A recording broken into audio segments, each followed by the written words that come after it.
विश्वातली प्रत्येक गोष्ट ती कशापासून बनली आहे याचा कधी विचार केलाय? आणि काय जर या सगळ्याचा एक नकाशा असेल तर? हो, तो नकाशा अस्तित्वात आहे आणि त्याचं नाव आहे आवर्त सारणी. आता हा फक्त केमिस्ट्रीच्या पुस्तकातला एक चार्ट नाहीये, नाही. ही तर आपल्या विश्वाच्या बिल्डिंग ब्लॉक्सची म्हणजे मूलतत्वांची एक गुप्त भाषा आहे. चला तर मग आज हीच भाषा एकदम सोप्या पद्धतीने उलगडून पाहूया. तर आजच्या आपल्या या प्रवासात आपण काय काय पाहणार आहोत?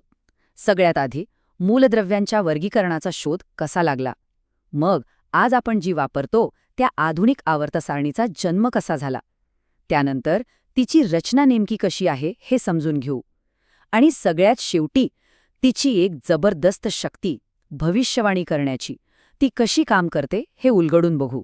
चला थोडं इतिहासात डोकावूया. कल्पना करा, 19वे शतक सुरू आहे. शास्त्रज्ञांना एकामागून एक नवीन मूलद्रव्य सापडतायत. पण त्यांच्यासमोर एक मोठा प्रश्न उभा आहे, एक मोठा गोंधळ आहे की या सगळ्या वेगवेगळ्या मूलद्रव्यांना एका व्यवस्थेत, एका क्रमाने लावायचं तरी कसं. हे त्या काळातल्या शास्त्रज्ञांसाठी अक्षरशः एक कोडं होतं. विचार करा, इतकी सगळी वेगवेगळी मूलद्रव्य आणि त्यांना एकत्र बांधणारा असा एकही धागा, एकही नियम सापडत नव्हता. करायचं काय? हा जो व्यवस्थेचा शोध होता ना, तो काही एका रात्रीत लागला नाही. 1800च्या सुरुवातीला फक्त 30 मूलद्रव्य माहिती होती. मग 1829 मध्ये डोबेरायनर आले. त्यांनी 3-3च्या जोड्या लावल्या, ज्याला त्यांनी त्रिके म्हटलं. त्यानंतर 1865 मध्ये न्यूलँड्सने संगीताच्या सुरांवरून अष्टकांचा नियम मांडला. आता हे सगळे प्रयत्न पूर्णपणे यशस्वी झाले नाहीत, पण प्रत्येक प्रयत्नामुळे आपण उत्तराच्या एक पाऊल जवळ जात होतो. आणि मग 1869 मध्ये एक रशियन रसायनशास्त्रज्ञ आले, दिमित्री मेंडेलेव्ह. आणि त्यांनी या कोड्याचं उत्तर जवळपास शोधलंच. त्यांनी एक खूप धाडसी आणि हुशारीचं पाऊल उचललं. त्यांनी काय केलं तर त्यावेळेच्या ज्ञात असलेल्या 63 मूलद्रव्यांना फक्त त्यांच्या अणुवस्तुमानानुसार, म्हणजे वजनानुसार नाही, तर त्यांच्या ठराविक अंतराने पुन्हा पुन्हा दिसणाऱ्या गुणधर्मांनुसार मांडलं. पण ऐका, मेंडेलीव्ह यांची खरी जादू इथेच होती. त्यांनी फक्त माहीत असलेल्या मूलद्रव्यांचीच मांडणी नाही केली, तर त्यांनी धाडस दाखवून भविष्यात सापडतील अशा मूलद्रव्यांसाठी मोकळ्या जागा सोडल्या. आणि थांबा, इतकंच नाही, तर त्या अजून न सापडलेल्या मूलद्रव्यांचे गुणधर्म काय असतील याचं अगदी अचूक भाकीतही केलं. खरं सांगायचं तर हा विज्ञानाच्या इतिहासातला एक जबरदस्त, अविश्वसनीय क्षण होता. मेंडेलीव्हची सारणी जवळपास परफेक्ट होती, पण तरीही काहीतरी चुकल्यासारखं वाटत होतं. काही गोष्टी अजूनही नीट जुळत नव्हत्या. जणू काही एका मोठ्या पझलचा एक छोटासा पण महत्वाचा तुकडा हरवला होता. आणि तो तुकडा सापडल्यावरच आधुनिक आवर्त सारणीचा जन्म होणार होता. आणि तो हरवलेला तुकडा शोधून काढला हेनरी मोसले नावाच्या शास्त्रज्ञाने 1913 साली. एक्स-रे सोबत केलेल्या त्यांच्या प्रयोगांनी सगळं चित्रच पालटून टाकलं. त्यांनी जणू काही त्या कोड्याची शेवटची किल्लीच शोधून काढली. मोसले यांच्या संशोधनातून काय समोर आलं तर हे की इतके दिवस शास्त्रज्ञ चुकीच्या गोष्टीवर लक्ष देत होते. त्यांनी दाखवून दिलं की मूलद्रव्यांची खरी ओळख त्यांचं वजन म्हणजे अणुवस्तुमान नाहीये, तर ती आहे त्यांच्या केंद्रात असलेल्या प्रोटॉन्सची संख्या, म्हणजेच त्यांचा अणुमंक.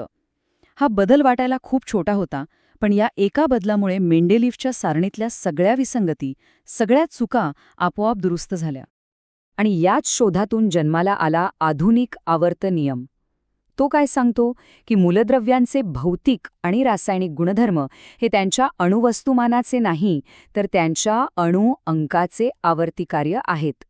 हाच नियम आजच्या संपूर्ण रसायनशास्त्राचा पाया आहे. आपली आजची जी मॉडर्न पिरियॉडिक टेबल आहे ती याच नियमावर उभी आहे. ओके, तर आता आपल्याकडे योग्य नियम आहे, योग्य पाया आहे. मग चला आता या नवीन सुधारित नकाशाला म्हणजेच आधुनिक आवर्त सारणीला जरा जवळून पाहूया. तिची रचना, तिचं स्ट्रक्चर नेमकं कसं आहे. ही रचना बघायला खूप सोपी आणि सुटसुटीत आहे. यात 7 आडव्या ओळी आहेत, त्यांना आपण म्हणतो आवर्त किंवा पिरियड्स. आणि 18 उभे स्तंभ आहेत, ज्यांना आपण म्हणतो गट किंवा ग्रुप्स. आता हे जे गट आहेत ना, ते एका कुटुंबासारखे आहेत. म्हणजे एका गटातल्या सगळ्या मूलद्रव्यांचे रासायनिक गुणधर्म, त्यांचं वागणं हे एकमेकांशी खूप जुळतं, जणू काही ते एकाच फॅमिलीचे मेंबर आहेत. आणि या इतक्या सुंदर आणि सुबक रचनेत हायड्रोजनपासून म्हणजे पहिल्या मूलद्रव्यापासून ते ओगॅनेसॉनपर्यंत आजपर्यंत ज्ञात असलेल्या सगळ्याच्या सगळ्या 118 मूलद्रव्यांना त्यांचं अचूक आणि परफेक्ट स्थान मिळतं.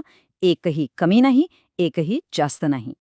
आता ह्या नकाशातही जसं शहरात वेगवेगळे भाग असतात तसे इथेही वेगवेगळे ब्लॉक्स किंवा विभाग आहेत. S block, P block, D block आणि एफ ब्लॉक. आणि हे विभाग कशावरून ठरतात? तर अणूमधला सगळ्यात शेवटचा इलेक्ट्रॉन कोणत्या ऑर्बिटलमध्ये म्हणजे कोणत्या घरात जाऊन बसतो यावरून. आणि प्रत्येक ब्लॉकची स्वतःची अशी एक वेगळी ओळख आहे. चला, या प्रत्येक ब्लॉकचं व्यक्तिमत्व कसं आहे ते थोडक्यात बघूया. एस ब्लॉक, यात आहेत अत्यंत क्रियाशील धातू. पी ब्लॉक हा तर विविधतेने भरलेला आहे. यात धातू आहेत, अधातू आहेत आणि अगदी निष्क्रिय वायूंसारखे शांत मूलद्रव्यही आहेत. डी ब्लॉक ओळखला जातो तो त्याच्या रंगीबेरंगी आयन्स बनवणाऱ्या संक्रमण धातूंसाठी. आणि सगळ्यात खाली जो एफ ब्लॉक आहे त्यात लॅन्थेनॉइड्स आणि ॲक्टिनॉइड्स आहेत, ज्यात अनेक मानवनिर्मित म्हणजे लॅबमध्ये तयार केलेली मूलद्रव्य आहेत. ओके, तर आत्तापर्यंत आपण या नकाशाची रचना पाहिली. पण आता आपण या नकाशाच्या सगळ्यात मोठ्या शक्तीबद्दल बोलणार आहोत.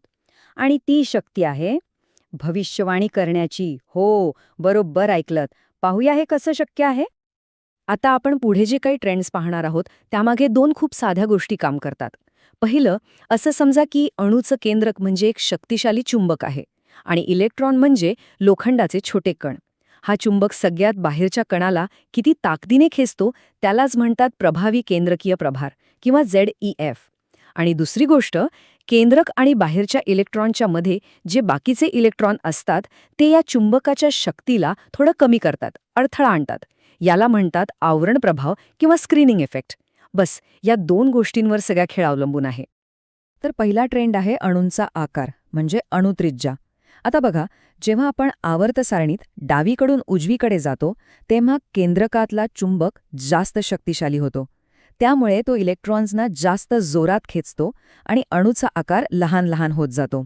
याउलट जेव्हा आपण गटात वरून खाली येतो तेव्हा एका एका कवचाची भर पडते, म्हणजे इलेक्ट्रॉन केंद्रकापासून लांब जातात आणि त्यामुळे अणूचा आकार मोठा होत जातो. आता याचा परिणाम पुढच्या ट्रेंडवर होतो, तो म्हणजे आयनीकरण एन्थाल्पी. सोप्या भाषेत सांगायचं तर अणूमधून इलेक्ट्रॉनला बाहेर काढायला लागणारी ऊर्जा. आता विचार करा, डावीकडून उजवीकडे जाताना अणू लहान होतोय, केंद्रक इलेक्ट्रॉनला घट्ट पकडून ठेवतोय. मग इलेक्ट्रॉन बाहेर काढणं सोपं असेल की अवघड? बरोबर, अवघड. म्हणून जास्त ऊर्जा लागते. आणि गटात खाली जाताना इलेक्ट्रॉन आधीच लांब असतो, त्याला बाहेर काढणं सोपं असतं, म्हणून कमी ऊर्जा लागते. आणि यातूनच आपल्याला तिसरा ट्रेंड मिळतो, धातुई गुणधर्म. धातूची व्याख्या काय? तर जे मूलद्रव्य सहजपणे इलेक्ट्रॉन गमावतं. मग आता सांगा, गटात खाली जाताना इलेक्ट्रॉन काढणं सोपं होतंय, म्हणजे धातुई गुणधर्म काय होईल? तो वाढेल. आणि डावीकडून उजवीकडे जाताना इलेक्ट्रॉन काढणं अवघड होतंय, म्हणजे धातुई गुणधर्म कमी होत जाईल. बघा, सगळं कसं एकमेकांशी जोडलेलं आहे. हे सगळं आपण रासायनिक अभिक्रियाशीलतेमध्ये पाहू शकतो. बघा, आवर्त सारणीच्या दोन्ही टोकांना असलेले म्हणजे अगदी डावीकडचे अल्कली धातू आणि अगदी उजवीकडचे हॅलोजन्स हे सगळ्यात जास्त क्रियाशील आहेत. एक इलेक्ट्रॉन देण्यासाठी उतावीळ असतो तर दुसरा घ्यायला. आणि जे मधोमध आहेत ते तुलनेने थोडे शांत, कमी क्रियाशील आहेत. तर या सगळ्याचा अर्थ काय? याचा अर्थ हाच की आवर्त सारणी ही फक्त मूलद्रव्यांची एक यादी नाहीये, तो एक अत्यंत शक्तिशाली, भविष्यवाणी करणारा नकाशा आहे. आपल्याला फक्त एखाद्या मूलद्रव्याचा पत्ता म्हणजे त्याचं स्थान माहीत असेल तरी आपण त्याचे गुणधर्म काय असतील, तो कसा वागेल हे अगदी सहज सांगू शकतो. हीच या नकाशाची खरी जादू आहे. आणि म्हणूनच हा नकाशा आजही शास्त्रज्ञांसाठी एक जिवंत श्वास घेणारं साधन आहे, एक असा मार्गदर्शक जो नवनवीन शोधांना दिशा देतो. खरंच विचार करण्यासारखी गोष्ट आहे नाही का, की विश्वाची अजून कोणकोणती गुपितं हा एक साधा दिसणारा पण अतिशय सुंदर नकाशा आपल्यासाठी उलगडणार आहे.